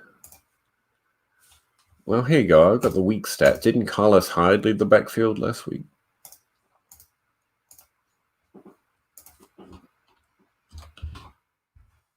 It doesn't. RotoViz doesn't say Dallas is injured, so I don't know what I'm thinking of.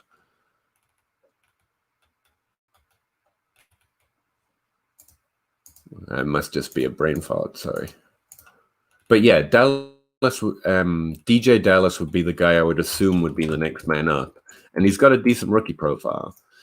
Carlos Hyde will lead the backfield if healthy, though, because he's a decent running back and the team trusts him as well as they need to.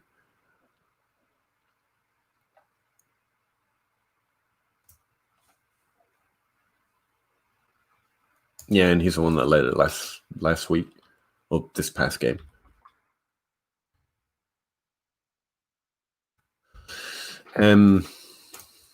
Yeah. Carlos Hyde could be Chris Carson light. DJ Dallas is the one with the upside, though. I don't know he can be that better than either of them, but he's the unknown, right? And the unknown's always interesting because we don't know everything.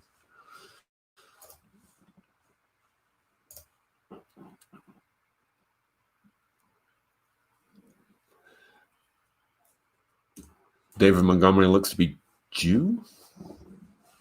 Jimmy Dunn? I hadn't heard that.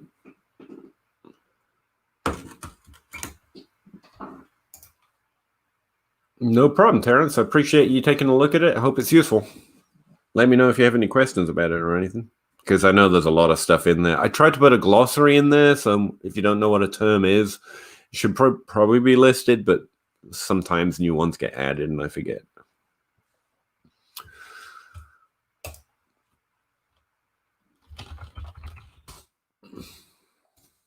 Was David Montgomery called out?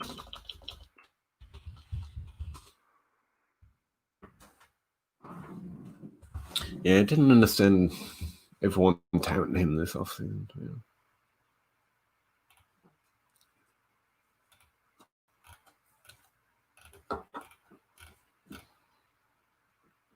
Yeah. Sean Jackson on injured reserve. Christian McCaffrey on the return.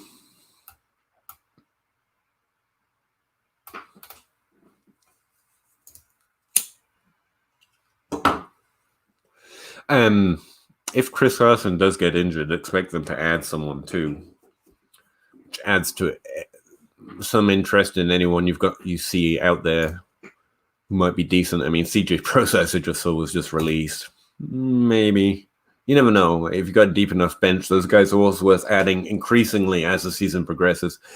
Someone I didn't spot, but I got asked the same question last week, was Jermichael Hasty or whatever it was. And again, sometimes the process just saves you when you don't know much about the player. And I told the person who asked me, it's always a good idea to add those guys early rather than late.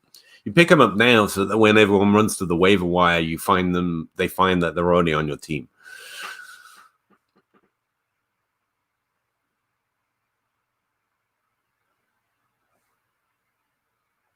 No, Claypool's not in the top 5 for me. No. I mean, he's moved up significantly. Don't get me wrong. I haven't seen enough to know it's really going to work out, but obviously incredibly impressive so far. But no, he's not in the top 5 for me. No. I mean, he hasn't been more impressive than, or have seen the volume of, Justin Jefferson, CeeDee Lamb, T. Higgins, and there's 3 right there. Jerry Jeudy has been decent over a bigger volume size. I mean, Claypool enters the Henry Ruggs conversation for me. That's where he's jumped to, and that's a significant jump. And if that's not good enough, that's not good enough. If you're watching the games and you see Calvin Johnson II, I'm not going to tell you wrong. I don't know. I didn't know enough about him coming in. I was a little low on him because of that. But obviously in the NFL and the small opportunities he's had has been good. I actually mentioned him just before the week that he went off, pointing out that he'd been having decent volume week over week, and it had been increasing. So the team does like him, and he looks to be good, but I don't know how good yet. And he hasn't been better than at least three solid players. I still believe in Rager. He just hasn't been playing. And then you get to the Henry Ruggs Claypool category. They're just under that top tier for me. I mean, you could argue him with Jeudy, I guess. Get him into that top 5, maybe. I mean, if that's where you're at him, I'm not trying to talk you out of it at all. Like, you got to go with what you think, what you feel, because that's what matters. That's where the fun lies, you getting it right. But if you want my opinion, I still have him slightly outside that top tier just because I'm less certain with Jeudy, with Ruggs. That's where I put him. So kind of right at the end of that top 5, I guess. And how it's crazy to have that many wide receivers in that kind of tier, to be fair. So like you elevate them above players from last year we're still holding out hope for. I think it's fair to say over N'Keal Harry, for example. And I love N'Keal Harry. But I would be like, yeah, okay, I see it. More impressive as a rookie, that's important. Think it was Homer that got hurt, you mean? Probably. probably. I haven't seen, like, I don't know what to do when players start. David Montgomery went to be some unholy combination of Saquon Barkley and Adrian Peterson. I mean, I'm not so sure about the comparison analysis. Does anyone remember that Chase Edmonds, when he came in, the team was honestly like, we're not even going to tell you who we compare him to because, it'll raise expectations so far. Like, presumably suggesting that he was the next Barry Sanders or something. I mean, I don't know. I don't know about the comparison analysis, but Lynch, solid athletic profile, really good one, actually. Didn't stand out in my rookie evaluation or anything, but running backs, it's harder to do that. But he seems decent in a good situation, and whoever was that pointed it out to me, yeah, that's the process. Just add players with interesting profiles, deep on the depth chart, especially if they're good depth charts. People underrate how much the team affects that. Like, rarely do you get... well, no, because Myles Gaskin's on a pretty decent team this year, to be fair. But being good in a bad team is more difficult. So yours prioritized by team much more than most things, or I do when I'm making those ads.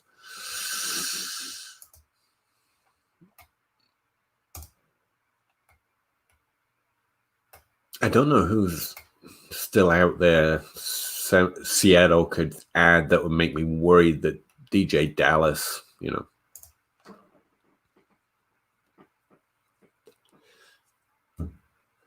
I think it's much more likely that whoever's there without Chris Carson just produces less, but producing less can still be good,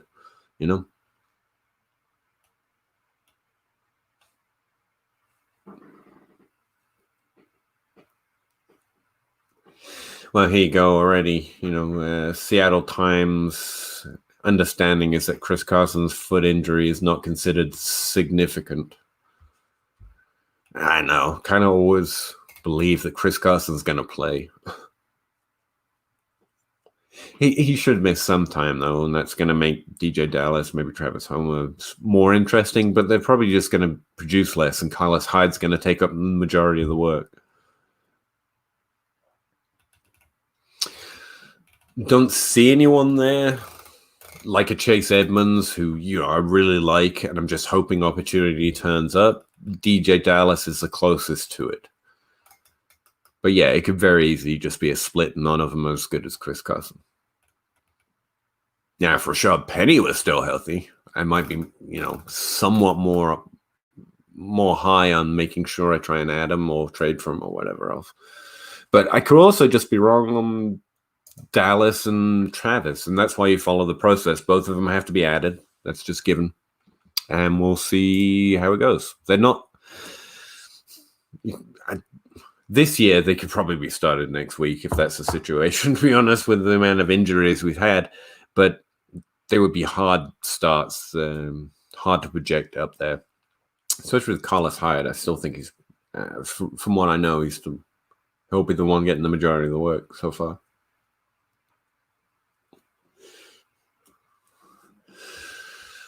All right. Down to 3 viewers, 2 hours in.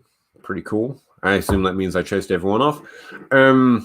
Yeah, sheets updated, stats are out there. I do this every Monday, and now I'll be on Periscope every Monday, I guess. So, yeah, check it out. Bring your questions if you want to ask me about player dynasty buys or how hard I suck at dynasty. Who knows? I'd be happy to answer them. I've been trying to find more time to stream in the week, but so far it's just been the Monday grind. And, yeah, any podcast appearances I can get onto. So, appreciate you all. I'm going to jet. This seems like I should have a better sign-off. I don't know. But, yeah, thanks again, and I will talk to you again anytime on Twitter or next Monday, I guess.